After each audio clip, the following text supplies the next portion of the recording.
법무부 평안의 윤정석 변호사입니다. 오늘은 제가 춘천지검 초임 공판검사로 근무할 때 다루었던 무녀집 강도 상해 사건에 대해서 설명드리도록 하겠습니다.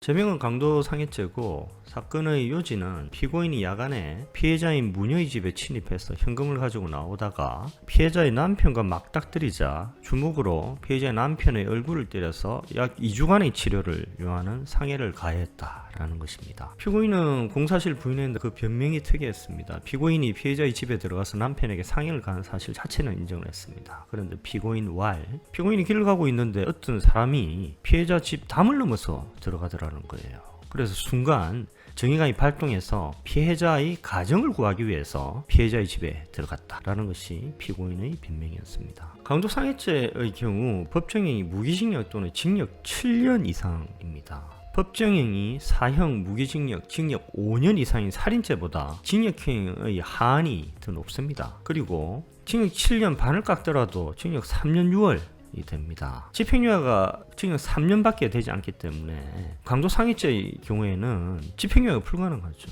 최소한 징역 3년 6월을 살아야 되는 겁니다. 그러니까 피고인이 공사실을 부인하는 게 이런 이해가 안 가는 바 아니지만 변명이 참 특이하죠. 피고인이 공사실을 부인하고 검사가 제출한 증거, 특히 무녀 그리고 그녀의 남편에 대한 진술조서를 부동의를 하기 때문에 무녀 그리고 그녀의 남편이 할 수 없이 법정에 출석해서 증언을 할 수밖에 없는 상황이 되어버렸습니다. 그래서 무녀 그리고 그녀의 남편에 대한 정의신문 절차가 진행이 되었습니다. 여러분은 아실지 모르겠는데 피해자, 특히 강간, 강도 이런 중한 사건의 피해자 같은 경우에는 보통 심각한 정신적 충격을 받게 되고 그리고 그 트라우마 때문에 심지어는 평생 동안 고통을 받게 되는 경우가 일반적입니다. 그래서 수사할 경우에는 피해자에 대한 수사 횟수를 최소화하거나 또는 수사를 하더라도 그 고통스러운 기억의 해상을 최대한 줄이는 수사 기법을 통해서 피해자의 그 고통 및 트라우마를 최소화하기 위해서 노력을 하게 됩니다.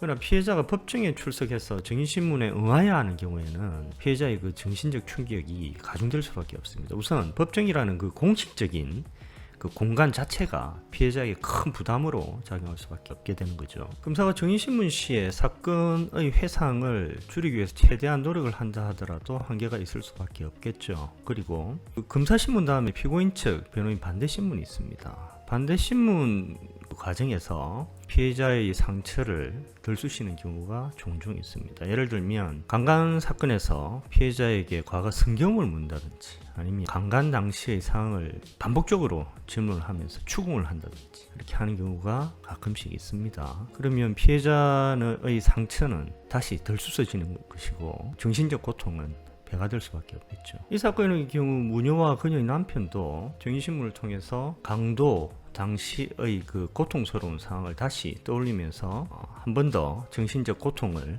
받을 수밖에 없었겠죠. 그리고 피고인의 그 말도 안 되는 변명을 알게 되면서 다시 한번 고통스러운 경험을 하고 또 분노를 할 수밖에 없었겠죠. 이 사건의 경우 만약 강도 상해죄만 있었다고 한다면 피고인의 특이한 변명 내용에는 다른 사건과 별다르게 틀린 게 없었겠죠. 그런데 무녀에게는 또 다른 사건이 있습니다. 이 강도 상해 사건 1년 전에 어떤 사람이 무녀의 집에 침입을 해서 무녀를 강간하고 달아난 사건이 있습니다. 무녀는 당시에 경찰에 바로 신고를 해서 무녀의 질 속에 있는 범인의 DNA를 추출해서 국가수에 보내서 국가수가 그 범인의 DNA 데이터를 보관하고 있었습니다. 그러나 그 강간 사건은 피고인이 이 사건으로 체포되기 전까지 1년 동안 미제 사건으로 남아 있었습니다. 이 사건이 딱 터지니까 경찰이 혹시나 하는 마음에 피고인의 동의를 얻어서 피고인의 그 DNA를 채취해서 국가수에 비교 분석을 의뢰를 했습니다. 그러니까 놀랍게도 이전 강간 사건 범인의 DNA하고 피고인의 DNA가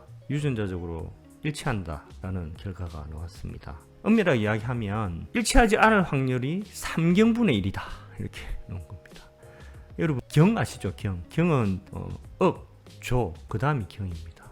그러니까 일치하지 않을 확률이 3경분의 1. 그러니까 거의 100% 일치한다라는 결과가 나온 겁니다. 다시 말하면 피고인은 무녀의 집에 침입해서 무녀를 강간한 1년 후에 다시 무녀의 집에 침입해서 강간 상해 사건을 일으킨 겁니다. 근데 피고인은 강간에 대해서도 부인을 했습니다. 강도 상해 사건 이전에 무녀의 집에 들어간 적이 아예 없다라는 것이죠.